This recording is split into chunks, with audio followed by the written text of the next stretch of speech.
नमस्कार दोस्तों। आज ये मैथ की क्लास में ये क्लास 10th का बहुपद टॉपिक पे आज हम चर्चा करेंगे। तो बहुपद पे चर्चा करने से पहले आइए हम कुछ चीज़ों को, कुछ बातें हैं उनको आइए सबसे पहले समझ लेते हैं। जैसे हमारे पास नंबर है, मान लो 5, और इसका अगर किसी के साथ गुणा किया जाए, मान लो कोई अक्षर के साथ, मान लो x के साथ गुणा किया जाए, ये नंबर क्या है 5 है, और कोई अक्षर x है, या कोई अदर भी ले सकते, y ले सकते, z ले सकते, कोई भी ले सकते हैं। तो जैसे हम देख रहे हैं कि जैसे किसी अंक और किसी अक्षर के साथ अगर गुणा किया जाए तो उसका गुणा क्या होगा और उसको क्या कहेंगे। तो जैसे हमने क्या किया, ये अंक है और ये अक्षर है, ये 5 है और ये x है। अगर इन दोनों का गुणा किया जाए तो गुणा में क्या आएगा, सीधा सीधा क्या है, ये 5x आ जाएगा। क्या आएगा, सीधा सीधा 5x आ जाएगा। इसमें क्या है, अंक और किसी अक्षर के बीच में क्या है कि गुणा का चिन्ह छिपा होता है। ये याद रखिएगा बात हमेशा। इसमें क्या होता है, ये गुणा का चिन्ह यहाँ पे छिपा होता है। किसके किसके बीच, कोई अंक दिया हो और कोई अक्षर अगर दिया हो तो उनके बीच में क्या है, गुणा का चिन्ह छिपा होता है। जब किसी अंक का किसी अक्षर के साथ गुणा किया जाता है और गुणा करने पे जो आता है उसको कहते हैं बीजी व्यंजक। क्या कहते हैं, बीजी व्यंजक। इसको क्या कहेंगे, बीजी व्यंजक। जब किसी अंक और अक्षर के साथ गुणा करेंगे तो जो गुणनफल आएगा उसको हम क्या कहेंगे, बीजी व्यंजक। जैसे एक और देख ले, जैसे मान लो 7 गुणे y और z, ये भी क्या है, ये गुणा ही तो है। अब यहाँ पे किन्हीं दो अक्षरों के बीच में हमेशा गुणा का चिन्ह छिपा होता है, ये याद रखिएगा हमेशा ही। जैसे यहाँ पे y z है तो इनके बीच में गुणा का चिन्ह छिपा हुआ है, तो ये भी गुणा के रूप में ही लिखे हुए y और z। जैसे अब y z का गुणा 7 के साथ करेंगे तो इसका गुणनफल क्या आएगा, 7y z। और अब ये कहलाएगा क्या, ये होगा बीजी व्यंजक। क्या कहलाएगा, ये बीजी व्यंजक कहलाएगा। अब जैसे देखिए इसमें, जैसे हमने क्या किया अभी, 5 गुणे x किया तो गुणनफल क्या आया, 5x आया। अब इसमें क्या है, 5x है क्या, ये एक व्यंजक है, बीजी व्यंजक है। ठीक है। अब इसमें जैसे अंक है, ये 5 को क्या कहते हैं, ये अचर है। क्या कहेंगे इसको, अचर। यहीं पे समझ लेते हैं अचर क्या होता है, कि वे राशियां जिनका मान स्थायी होता है, कभी बदलता नहीं है, फिक्स होता है, उनको कहते, क्या कहते हैं, अचर राशियां। जैसे यहाँ पे 5 है, 5 ले लो, 6 ले लो, 7 ले लो, कुछ भी कितना भी नंबर होगा, ये सब क्या है, ये क्या है, अचर है। क्योंकि इनका मान क्या है, फिक्स है, स्थायी है, इसलिए क्या है, अचर। जैसे 5 का मान तो 5 ही रहेगा हमेशा, कहीं भी लिख दो इसको, ये हमेशा 5 ही रहेगा। 6 है तो हमेशा 6 ही रहेगा, 7 है तो हमेशा 7 ही रहेगा, कहीं भी इसको लिख दो 7 है तो 7 ही रहेगा, क्योंकि इसका मान कहीं बदल तो जाएगा नहीं कि कहीं और जगह 7 को लिख देंगे तो इसका मान बदल जाएगा। इसका क्या है, मान हमेशा कभी बदलेगा नहीं, बल्कि ये फिक्स रहेगा। जैसे 7 है तो 7 ही रहेगा, 6 है तो 6 ही रहेगा, 5 है तो 5 ही रहेगा। ऐसे कोई भी अंक है वो सब क्या होते हैं, अचर होते हैं। तो हमने देख लिया कि अचर राशियां, ये सब क्या है, अचर राशियां। तो अचर राशियां क्या होती हैं, ऐसी राशियां जिनका मान फिक्स होता है, स्थायी होता है, कभी बदलता नहीं है, वे राशियां क्या होती हैं, अचर राशियां। अब इसमें जो x है, x क्या है, इसको हम कहते हैं चर। ये चर राशि है। कौन सी राशि है, चर राशि। मतलब जितने सारे अक्षर होते हैं ये सब चर राशियां होती। जैसे x, y, z, p, q, r, जितना a, b, c, d, जितना भी सब है, सब क्या है, ये सब क्या है, चर राशियां। चर राशियां, क्योंकि अब चर राशियां क्या होती हैं, ऐसी राशियां, वे राशियां जिनका मान हमेशा बदलता रहता, कोई फिक्स नहीं होता, स्थायी नहीं होता, इनका मान हमेशा बदलता रहता है। तो ऐसी राशियां क्या कहलाती हैं? चर राशियां। जिनका मान हमेशा बदलता रहे, स्थायी न रहे, उनको क्या कहते हैं हम? चर राशियां। और अचर राशियां जिनका मान स्थायी होता, कभी बदलता नहीं है, वो क्या कहलाती हैं? अचर राशियां। इस तरीके जितने अक्षर होते हैं वो सब चर राशियां होती हैं, और जितने अंक होते हैं वो सारे अचर होते हैं। अब कहीं कहीं अक्षरों को भी हम कह देते कि नहीं, ये हम जैसे ए बी सी डी, कहीं कहीं इसको बोल देते कि ये हमारा यहाँ पे अचर है। जैसे आगे आएगा हम उसको देखेंगे। जैसे देखते हैं कि इसमें कभी ऐसी स्थिति आ जाती है कि वहां बोल दिया जाता कि, तो इसलिए जैसे देखिए कभी स्थिति बनती, जैसे यहाँ पे आ गए x square plus b x plus c. अब यहाँ पे अगर कहा जाए तो यहाँ पे क्वेश्चन में लिख देगा, क्या लिख देगा कि ए बी सी ये क्या है? अचर है। यहाँ पे क्या लिखेगा? ए बी सी यहाँ पे अचर है, लिख देगा क्वेश्चन में। कभी भी अक्षर किसी को अचर होगा, अगर अक्षर अचर होगा तो क्वेश्चन में लिख देगा कि ये ए बी सी, ये जो भी है A B C X Y Z कुछ भी होगा तो उसको बोल देगा ए बी सी डी या के कुछ भी होगा, इसको बोल देगा कि ये अचर है। तो वहां पे हम उनको छोड़ देंगे, उनको मानेंगे कि अचर है, क्योंकि अक्षरों का मतलब नहीं कि हमेशा उच्चर ही होगा। कभी कभी अक्षरों को भी हम अचर के रूप में इस्तेमाल करते हैं, इसलिए ये बात याद रखिएगा। क्योंकि आप कहेंगे कि ये ए भी अक्षर है, बी भी अक्षर है, सी भी अक्षर है, ये भी अक्षर राशियां हैं, तो ऐसा नहीं है। वहां पे क्वेश्चन में लिख दिया जाएगा कि यहाँ पे ए बी सी ये अचर है। अब बाकी अगर लिखा नहीं है तो उसको फिर क्या है? वो चर राशियां होती है। ज्यादातर वो सब जितने अक्षर होते हैं वो चर राशि होती है। लेकिन अगर कहीं पे अचर के रूप में अगर अक्षरों को इस्तेमाल किया गया है तो क्वेश्चन में लिखा जाएगा कि ये यहाँ पे अचर के रूप में इस्तेमाल किया गया है, इस तरीके लिखा होगा। अब जैसे इसी में देखें, ये क्या है? एक व्यंजक है। इस व्यंजक में ए बी सी यहाँ पे अचर, ये लिख दिया जाएगा कि ये अचर है। और यहाँ पे चर क्या है? एक्स स्क्वायर, ये एक्स, ये क्या है? ये क्या है सर? चर राशियां। ये क्या है? अचर राशियां।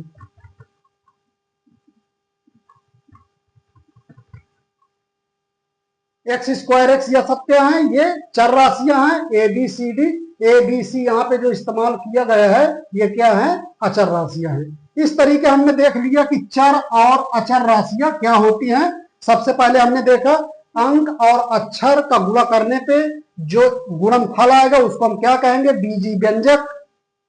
अब उस बीजी व्यंजक में चर और अचर राशियां होती हैं, तो हमने चर राशियां और अचर राशियां देख लिया कि जिनका मान स्थायी होगा वो हमेशा अचर राशियां होंगी, और जिनका मान फिक्स नहीं होगा, स्थायी नहीं होगा, वो होंगी चर राशियां। तो अभी तक हमने क्या देखा कि किसी अंक और किसी अक्षर का गुणा करने पे जो गुणनफल आएगा उसको बीजी व्यंजक कहेंगे। उसमें हम बीजी व्यंजक में चर और अचर राशियां देख लिए हैं। अब इसमें बहुपद से पढ़ने से पहले एक चीज और इस्तेमाल होगा, पूर्ण संख्याएं। पूर्ण संख्या, पूर्ण संख्या शब्द एक इस्तेमाल होगा यहाँ पे। तो पूर्ण संख्याएं क्या होती है? जैसे 0, 1, 2, 3, 4, 5, 6, ऐसे आप अनंत तक चले जाइए, ये सब क्या है? पूर्ण संख्याएं हैं। इस तरीके जैसे 0, 1, 2, 3, 4, 5, 6, 7, 8, इस तरीके आप अनंत तक चले जाइए, ये सब सारी संख्याएं क्या हैं? पूर्ण संख्याएं हैं। तो आप इसको याद रखिएगा। पूर्ण संख्या क्या होती है? 0, 1, 2, 3, 4, 5, 6, 7, इस तरीके आप अनंत तक चले जाइए, ये सब सारी क्या हैं? पूर्ण संख्याएं हैं। अब आइए देखिए हम क्या करते हैं, एक बीजी व्यंजक लिखते हैं। जैसे हमने एक बीजी व्यंजक लिख दिया, x square plus 5x plus 6। ये क्या है? एक बीजी व्यंजक है। क्यों? क्योंकि यहाँ पे देखिए, यहाँ पे एक्स एक्स का गुणा, इसको इस तरीके लिख सकते हैं, एक्स गुणे एक्स, एक्स की घाते 2 का मतलब होता है 2x का 2 बार गुणा, प्लस 5 गुणे एक्स प्लस 6। तो ये क्या है? यहाँ पे अक्षर अक्षर का गुणा है, जैसे एक्स एक्स का गुणा है। यहाँ पे अंक और अक्षर का गुणा है। यहाँ पे सिंपल, यहाँ पे एक्स की घात 0 भी कर सकते हैं, क्योंकि एक्स की घात 0, एक्स की घात 0 होता है 1 के बराबर। एक्स की घात 0 का मतलब क्या होता है, वो किसके बराबर होता है, 1 के बराबर। तो इसको इस तरीके लिख सकते हैं। अब देखिए यहाँ पे भी गुणे 1 लिख सकते हैं। इस तरीके कह सकते हैं कि अंक और अक्षर का यहाँ पे गुणा हर एक पद में है। जैसे पद क्या होता है जैसे यहाँ पे एक्स स्क्वायर और ये 5x+6 है, तो यहाँ पे एक भाग तो यहाँ तक ये हो गया, ये एक पद कहलाएगा, यहाँ पे दूसरा पद कहलाएगा, यहाँ पे ये तीसरा पद कहलाएगा। तो ये बीजी व्यंजक है। इसमें कितने पद हैं, 3 पद। कितने पद हैं इसमें, 3 पद। क्योंकि यहाँ पे अब यहाँ पे अगर ऋण में होता जैसे x² -5x+6 होता, तो यहाँ भी कितने पद हैं, एक ये पद हो गया, एक ये पद हो गया, एक ये पद हो गया। तो यहाँ पे 3 पद इस तरीके। तो ये बीजी व्यंजक है और इसके कितने पद हैं, 3 पद हैं। तो हमने अभी तक देखा अंक और अक्षर का गुणा देखा, और अंक और अक्षर के गुणा क्या कहते हैं, बीजी व्यंजक कहते हैं। और हर एक उस बीजी व्यंजक में उसके पद को देखा कि कितने पद का, 1 पद का, कि 2 पद का, 3 पद का है, ये हमने यहाँ पे देख लिया। इसी में हमने चर और अचर राशियां भी देख लिया। तो आइए अब आगे देखते हैं। जैसे अभी तक हमने देखा इस बीजी व्यंजक x² + 5x+6, ये हमारा बीजी व्यंजक है। अब बहुपद होने के लिए कंडीशन क्या होती है, बहुपद होने की कंडीशन क्या है कि अगर जो हमारा अक्षर है यहाँ पे, जो चर राशि यहाँ पर क्या है, चर राशि कौन है यहाँ पे, x, ये क्या है, चर राशि। यहाँ पे चर राशि क्या है, x है। चर राशि का जो घात होता है, घात क्या, जैसे हमने x की घात 2 है, तो यहाँ पे क्या है, ये x की घात 2 पढ़ा जाएगा। इसको कहते हैं आधार और इसको बोलते हैं घात। तो हम इसको क्या पढ़ेंगे, इसको क्या पढ़ेंगे, x की घात 2 या x की पावर 2, इस तरीके। और इसके नीचे वाले क्या कहेंगे, आधार कहेंगे, और ऊपर वाले क्या कहेंगे, घात कहेंगे। जैसे हमारे पास क्या है, बीजी व्यंजक x² + 5x+6, इस तरीके। अब ये एक बीजी व्यंजक है, क्या है, बीजी व्यंजक।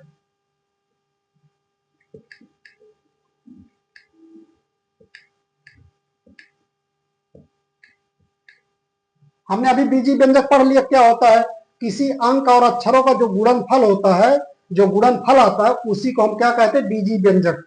अब ये भी एक बीजी व्यंजक है, ठीक है। अब ये बहुपद कब कहलाएगा, बहुपद तब कहलाएगा जब चर राशि जो यहां पे है, चर राशि क्या है यहाँ पे, x। यहाँ पे चर राशि क्या है, इस बीजी व्यंजक में चर राशि क्या है, x है। जब चर में घात जो है पूर्ण संख्या हो, क्या है कि जब चर राशि के ऊपर जो घात है वो पूर्ण संख्या हो। यहाँ पे घात क्या है, चर राशि क्या है, x है, यहाँ पे भी x है, तो इसकी घात क्या है, यहाँ पे 2 है, यहाँ पे 1 है।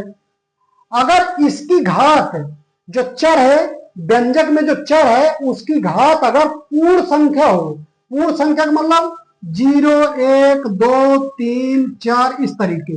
अगर चर राशि के ऊपर घात अगर पूर्ण संख्या हो, तो वो व्यंजक क्या कहलाएगा, बहुपद कहलाएगा।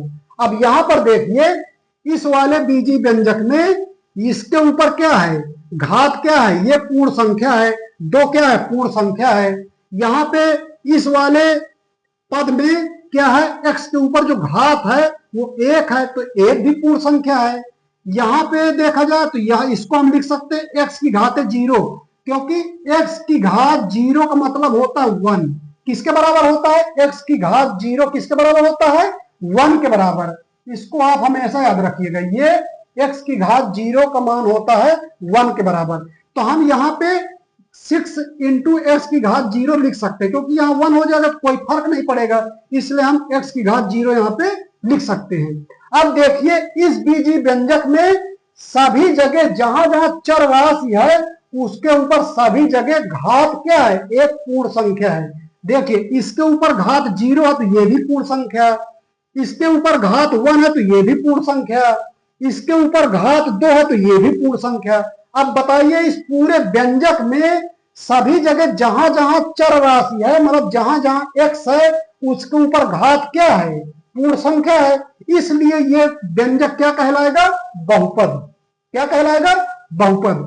तो बहुपद होने के लिए एक कंडीशन है, जो व्यंजक में जो चर राशि हो उसके ऊपर जो घात हो वो पूर्ण संख्या हो, और हर एक पद में जो घात, हर एक पद में जो चर राशि है उसके ऊपर क्या होना चाहिए, पूर्ण संख्या घात होनी चाहिए, तभी वो बहुपद कहलाएगा। तभी वो क्या कहलाएगा, तभी वो क्या कहलाएगा, बहुपद। आइए एक और दूसरा उदाहरण देखते हैं। अब अगर यहाँ पे एक दूसरा एग्जाम्पल लिया जाए, पूछा जाए कि ये बहुपद होगा कि नहीं। अब बताइए, जैसे यहाँ पे X square plus 2xy plus Y square. अब बताइए ये क्या है, बीजी व्यंजक है, क्योंकि यहाँ पे हम अभी देख चुके हैं कि अक्षरों का या संख्याओं का गुणनफल जो होता है, अक्षरों या संख्याओं का गुणनफल जो आएगा उनको सभी जोड़ देंगे तो क्या कहलाएगा, एक बीजी व्यंजक होगा। अब हमको यहाँ पे देखना है, हमको यहाँ पे देखना है कि ये बीजी व्यंजक जो है ये क्या है, बहुपद है या नहीं। अब आइए चेक करते हैं। यहाँ पे चर राशि क्या है, x, तो यहाँ पे घात क्या है, 2, और 2 क्या है, पूर्ण संख्या है, तो ये वाला तो क्या है, यहाँ तो ठीक है। अब यहाँ पर देखिए, यहाँ पे x है, x की घात यहाँ कुछ नहीं लिखा, जहां पे कुछ नहीं लिखा हो वहां पे एक मानते घात। जैसे यहाँ पे कुछ नहीं लिखा तो यहाँ x की घात 1, और यहाँ पे y के ऊपर भी घात 1, क्योंकि यहाँ पे y भी एक चर राशि है ना। यहाँ पे क्या है, चर राशि कौन कौन है,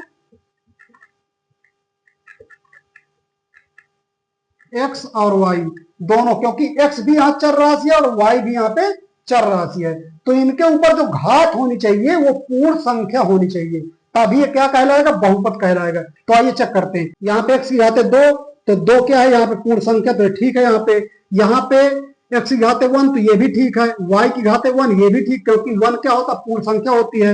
यहाँ पे y की घात 2, और यहाँ पे 2 क्या है, पूर्ण संख्या है, तो इसलिए इसके हर एक पद में जो चर के ऊपर घात है वो क्या है, एक पूर्ण संख्या है, इसलिए ये क्या कहलाएगा, बहुपद कहलाएगा।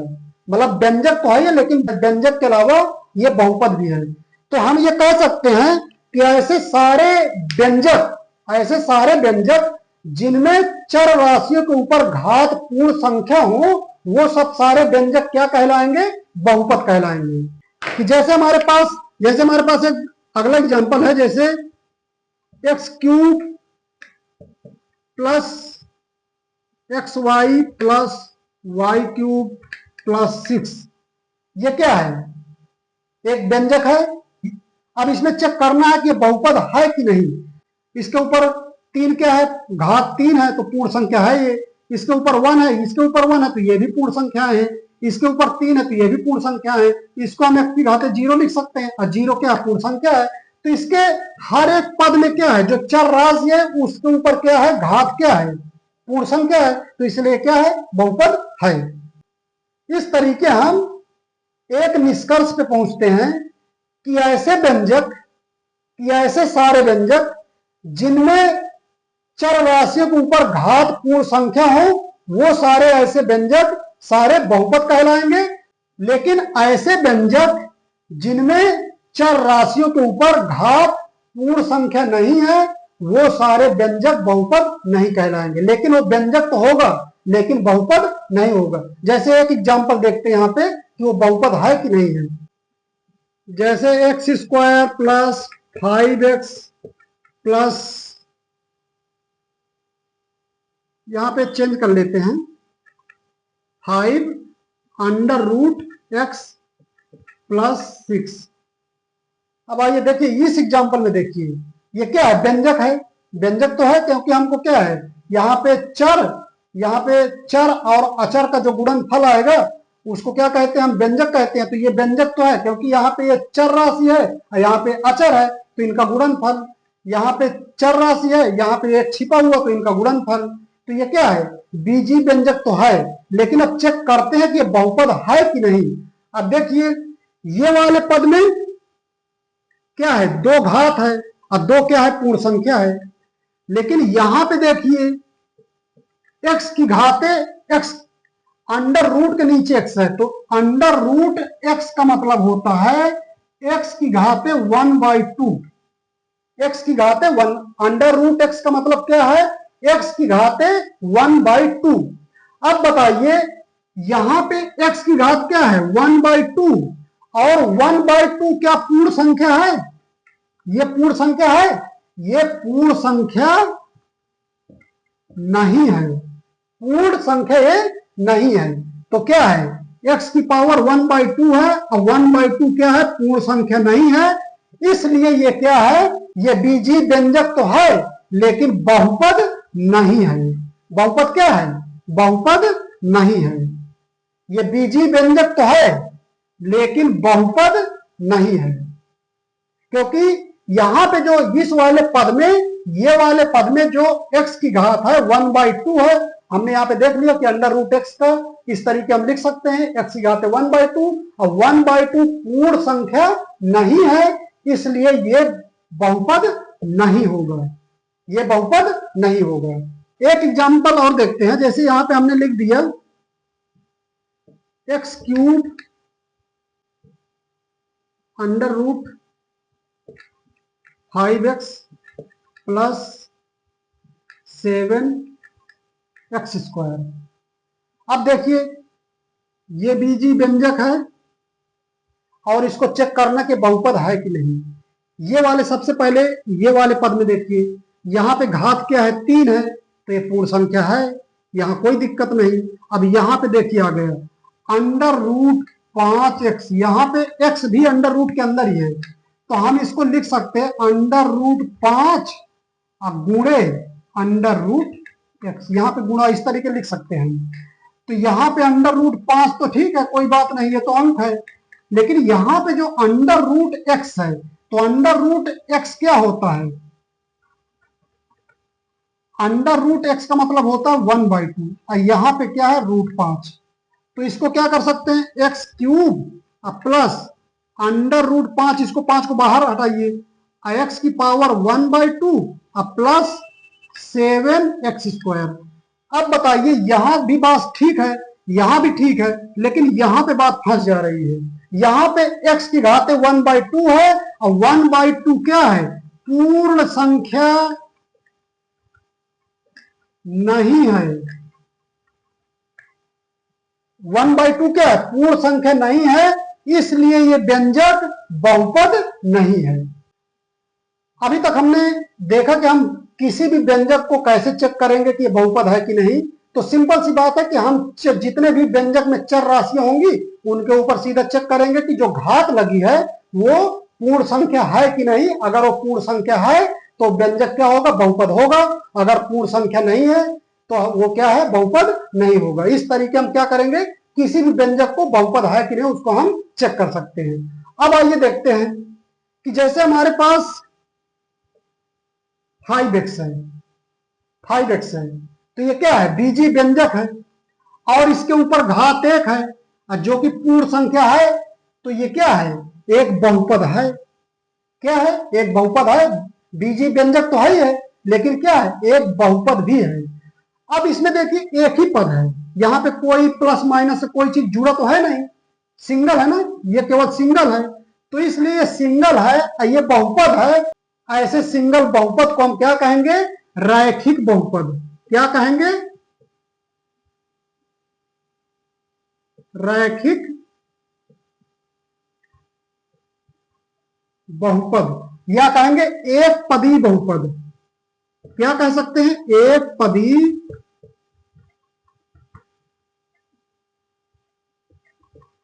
इसको क्या कहेंगे, एक पदी बहुपद, क्योंकि इसमें एक ही पद है। बहुपद तो है लेकिन इसमें एक ही पद है, तो इसलिए इसको क्या कहेंगे, रैखिक बहुपद, रेखीय बहुपद, या तो एक पदी बहुपद, या तो क्या कहेंगे, एक पदी बहुपद या रेखीय बहुपद। क्योंकि इसमें एक ही पद है इसलिए इसको क्या कहेंगे, रेखीय बहुपद या एक पदी बहुपद, क्योंकि इसमें एक पद है इसलिए यह हो जाएगा एक पदी बहुपद। अब जैसे यहां पे 5x² प्लस 7x, अब इसको चेक करिए, इस बीजीय व्यंजक, ये बीजीय व्यंजक तो है।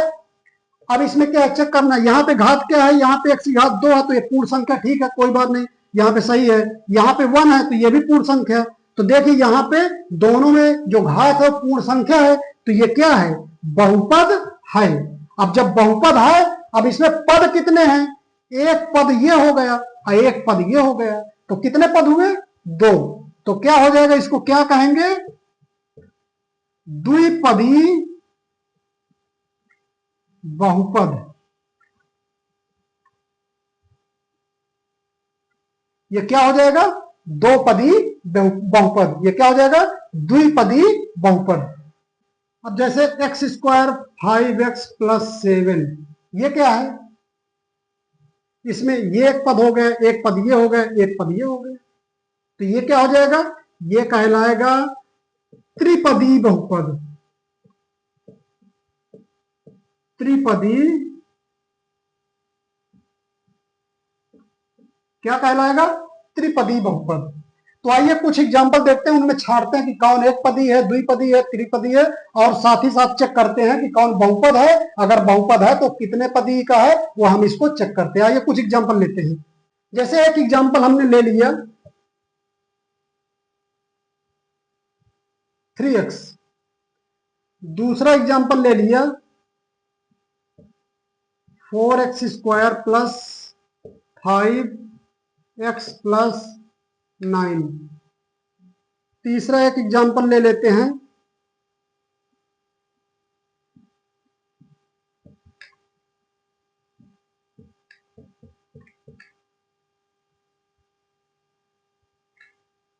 इस तरीके।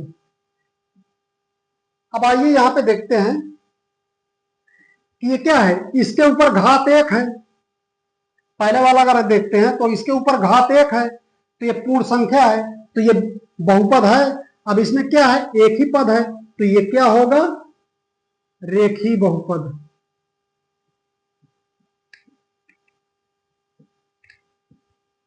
ये कौन सा है, पहला वाला क्या होगा, रेखी बहुपद। या लिख दीजिए, इसको एक पदी बहुपद भी कह सकते हैं, एक पदी बहुपद।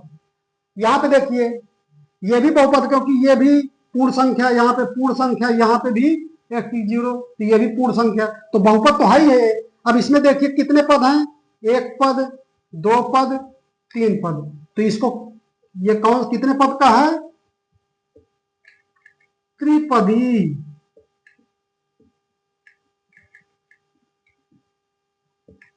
कितने पद का है ये, त्रिपदी बहुपद। अब इसको हम, ये है, तो इसको इसमें क्या है, ये एक पद है, दो पद, तीन पद, चार पद, तो इसको क्या है, चार पदी बहुपद हो जाएगा। कितने पदी है,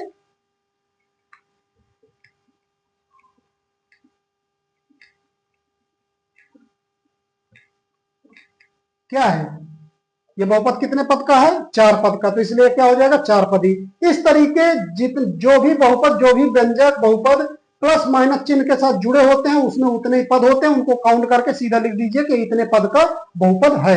इस तरीके हमने देख लिया कि बहुपद कैसे चेक करते हैं, और चेक करने के बाद हम उसको ये भी बता सकते हैं कि कितने पद का बहुपद है। ये हमने अभी तक ये देख लिया। अब आइए एक और देखते हैं कि किसी भी बहुपद की घात क्या होती है। तो आइए देखते हैं, जैसे हमारे पास बहुपद क्या है, x प्लस 4x प्लस 5, हमारे पास क्या है, ये बहुपद है। अब इस बहुपद में जो सबसे बड़ी घात होगी, जो चर राशि के ऊपर सबसे बड़ी घात हो, जैसे यहाँ पे चर राशि ये है, यहाँ पे चर राशि ये है, यहाँ पे तो छुपा हुआ, उसको हम बार बार नहीं लिखेंगे, x की पावर 0, हम बार बार इसको नहीं लिखेंगे, तो क्योंकि उसका मान एक ही होता, तो हम इसको बार बार नहीं लिखेंगे, ठीक है। तो इसमें क्या है, यहाँ पे चर राशि, यहाँ पे राशि, यहाँ पे तो छुपा हुआ, कोई बात नहीं। अब यहाँ पे सबसे बड़ी घात कहाँ पे है, देखिए अगर यहाँ पे होता तो यहाँ पे 0 घात है, तो इसकी कोई बात नहीं, यहाँ पे एक घात है और यहाँ पे क्या है, 2 घात है। तो जो बहुपद में सबसे बड़ी घात हो वही बहुपद की घात कहलाएगा। तो यहाँ पे घात क्या हो जाएगा, बहुपद की घात क्या होगा, 2। बहुपद की घात क्या होगा यहाँ पे, 2, क्योंकि सबसे बड़ी घात यहाँ पे बहुपद की कहां पे है, यहाँ पे है, 2 है, तो यही बहुपद की घात हो जाएगी। इस तरीके हम देख लिया, यहाँ पे बहुपद में जो चर राशि है उसके ऊपर जो सबसे बड़ी घात है वही बहुपद की क्या हो जाएगी, घात हो जाएगी। तो इस तरीके यहाँ पे बहुपद की घात क्या है, 2 है।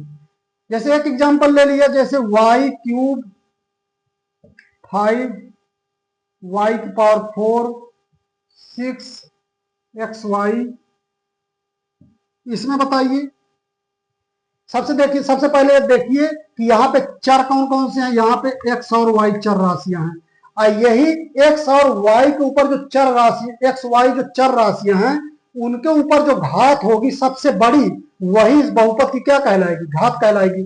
अब बताइए यहाँ पे क्या है, यहाँ पे 3 घात है, चर राशि यहाँ पे y है तो इसके ऊपर 3 घात है, यहाँ पे y है, यहाँ इसका ऊपर 4 घात है, यहाँ पे x है, इसके ऊपर घात 1 है, यहाँ पे 1 घात है, y के ऊपर 1 घात है। तो यहाँ सबसे बड़ी घात कहाँ पे है, y के ऊपर, यहाँ पे 4 है, तो घात क्या आ जाएगी, इस बहुपद की घात क्या होगी, 4 होगी।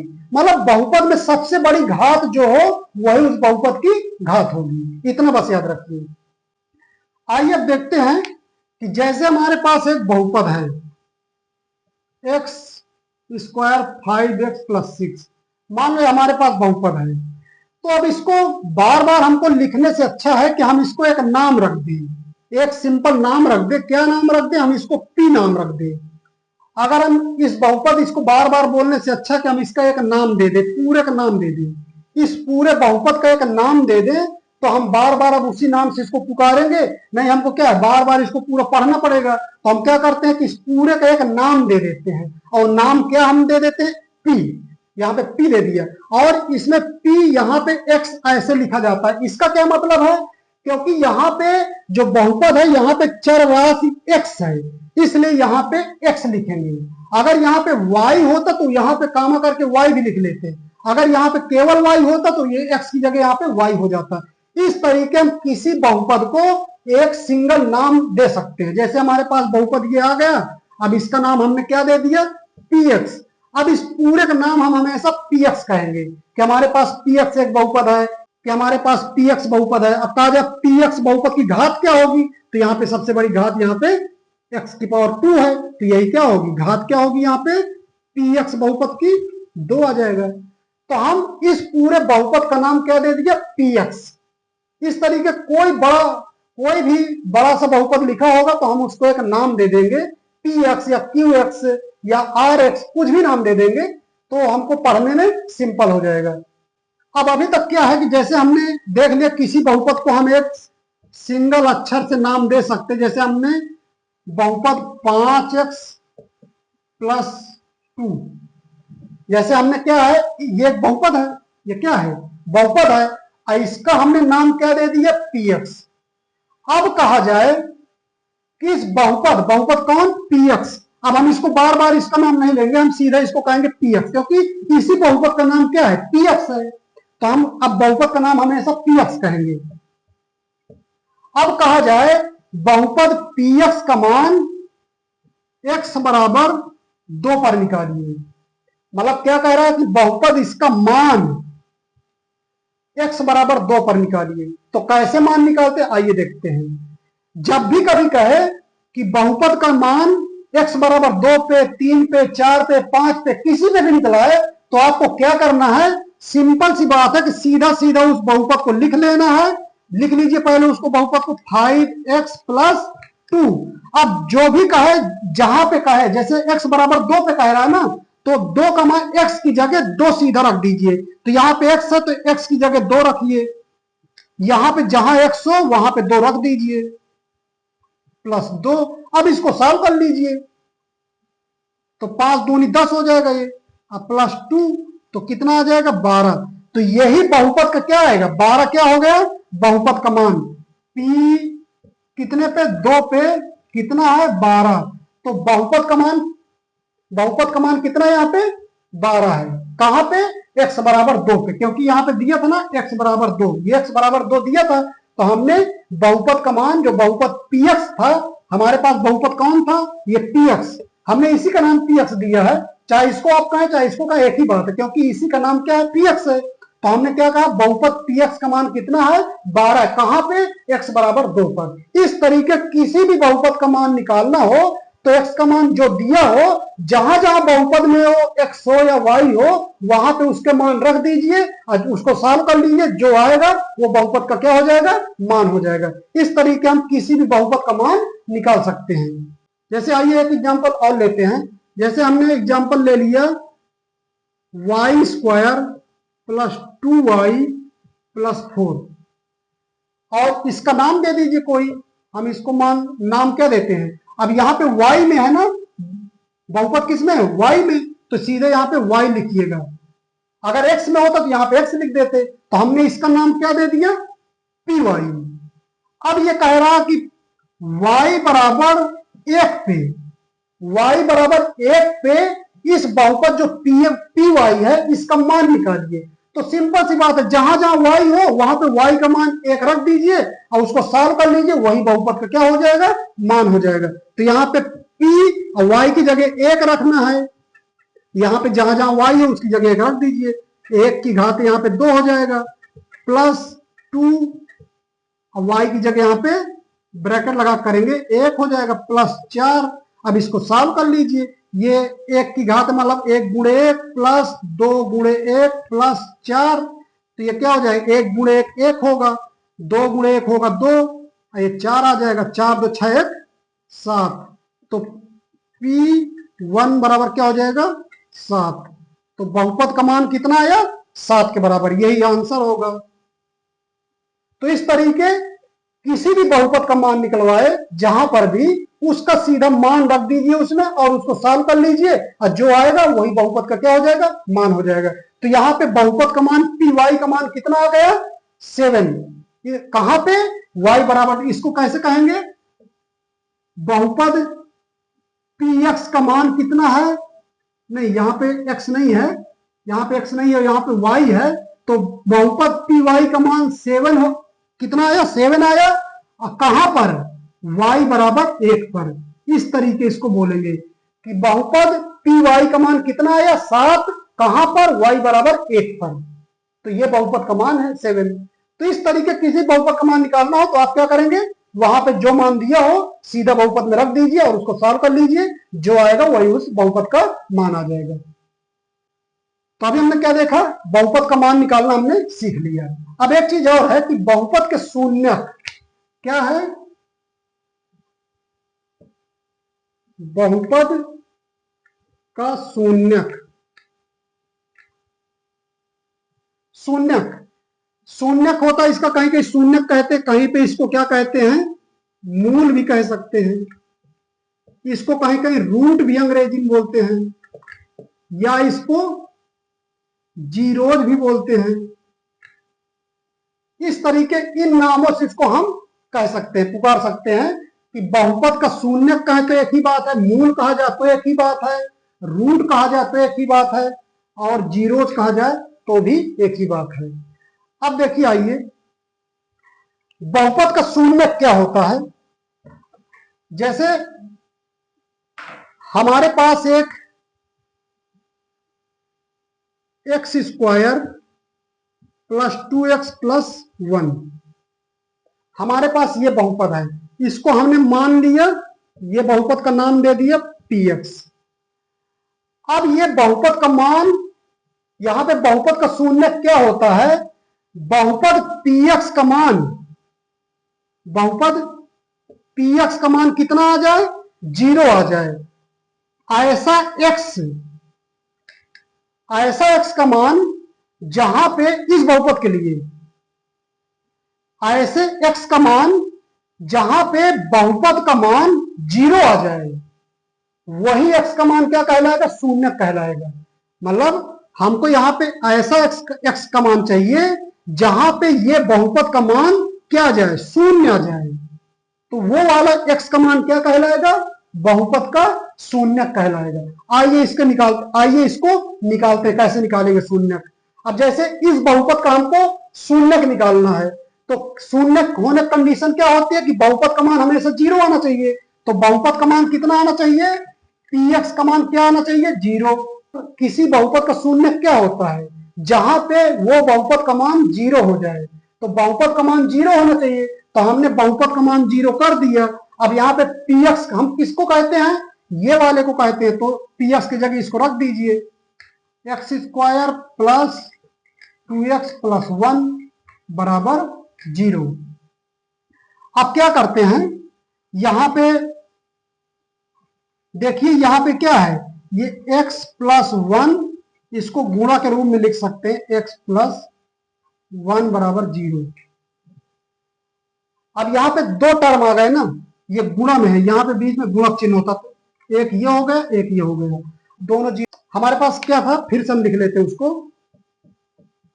पी एक्स बराबर क्या था, x square plus 2x plus 1। अब बहुपद का शून्य निकालने के लिए शून्य क्या होता है, जहां पे बहुपद का मान 0 हो जाए, तो पी एक्स का मान क्या होना चाहिए, पी एक्स का मान क्या होना चाहिए, 0।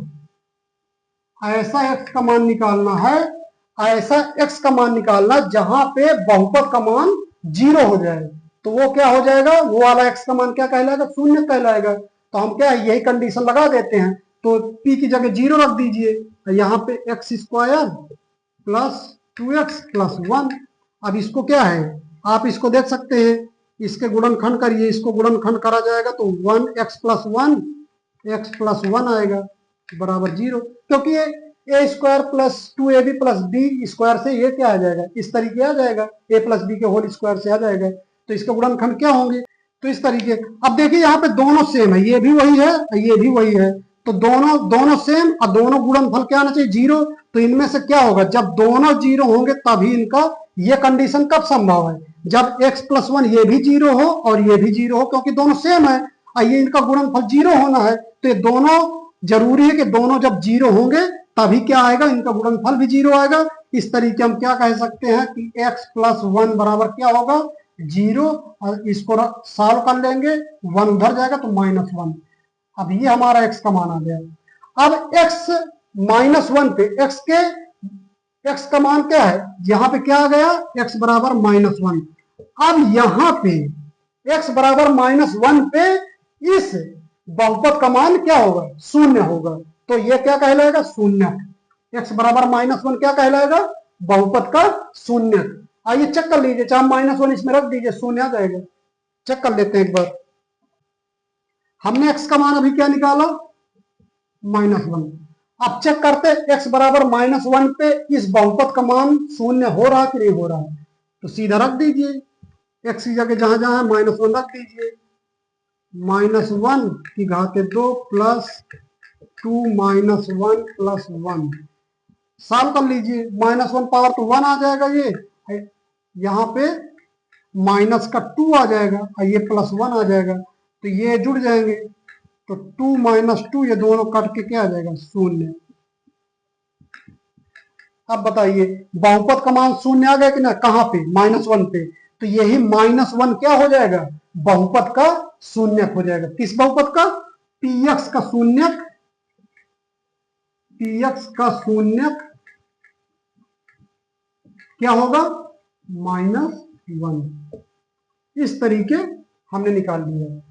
तो हमने शून्य जान चुके यहाँ पे कि किसी भी बहुपद में अगर ऐसा मान x का ऐसा मान जहां पे बहुपद का मान शून्य हो जाए, वो बहुपद का क्या कहलाएगा, शून्य कहलाएगा। और शून्य निकालने का तरीका हमने बता दिया कि सीधा जो बहुपद हो उसको 0 के बराबर कर दो, और 0 के बराबर करने के बाद उसको सॉल्व कर लीजिए, और जो x का मान आएगा वही बहुपद के शून्य होंगे। जैसे एक एग्जांपल है, px ये बहुपद है, हमारे पास 5x प्लस 15 ये हमारे पास बहुपद है। अब इसका शून्यक निकालना है, तो सीधी बात है, शून्यक के लिए क्या होना चाहिए, बहुपद का मान क्या होना चाहिए, शून्य। शून्यक निकालने के लिए क्या है, शून्यक की कंडीशन क्या होती है कि बहुपद का मान शून्य होगा, ऐसा x का मान जहां पे बहुपद का मान शून्य आ जाएगा तो वही शून्य कहलाएगा। तो बहुपद का मान क्या होना चाहिए, शून्य।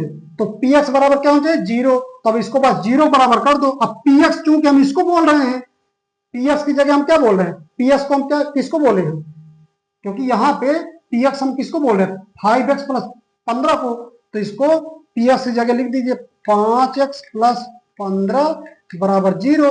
अब 15 को उधर ले जाइए तो 5x माइनस 15, तो x बराबर क्या आ जाएगा -15/5, 3 बार से कट जाएगा, x बराबर -3।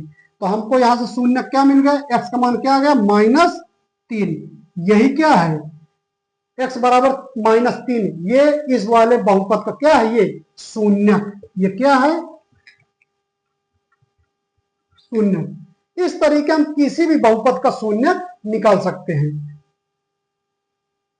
इस तरीके हम किसी भी बहुपद का शून्य निकाल सकते हैं। और मेथड हमने बता दिया कि तुरंत बहुपद को 0 बराबर कर दीजिए और उस समीकरण बन जाएगी। समीकरण को सॉल्व कर लीजिए, जो x का मान आएगा वही उस बहुपद का क्या कहलाएगा, शून्य।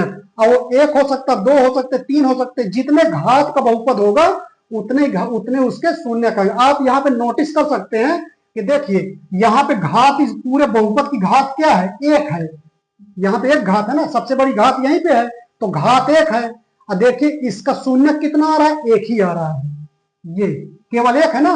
अभी हमने पिछले वाले उसमें देखा, जहां पे द्विघात होगा, जहां पे बहुपद 2 घात का होगा उसके शून्य कितने आएंगे, 2 आएंगे। जहां पे 3 घात का बहुपद होगा उसके शून्य कितने आएंगे, 3 आएंगे। जहां पे 4 घात का आएगा बहुपद, वहां पे उस बहुपद के शून्य कितने होंगे, 4 होंगे। मतलब कहने का मतलब है कि जो बहुपद की घात, जितने घात का बहुपद होगा उसके उतने शून्य होंगे। ये बात आप याद रखिएगा। अभी तक हमने क्या पढ़ा इसमें, सबसे पहले हमने देखा किसी भी संख्या और अक्षर का गुणा करने पे एक गुणनफल जो आएगा उसको हम व्यंजक कहेंगे, बीजी व्यंजक कहेंगे। अब उस बीजी व्यंजक में चर और अचर राशि क्या होती वो हमने देखा। फिर बहुपद क्या होता उसकी कंडीशन हमने देखा कि अगर उस बहुपद में जो उस व्यंजक में जो चर राशि है उसके ऊपर अगर घात एक पूर्ण संख्या है तो वो बहुपद होगा।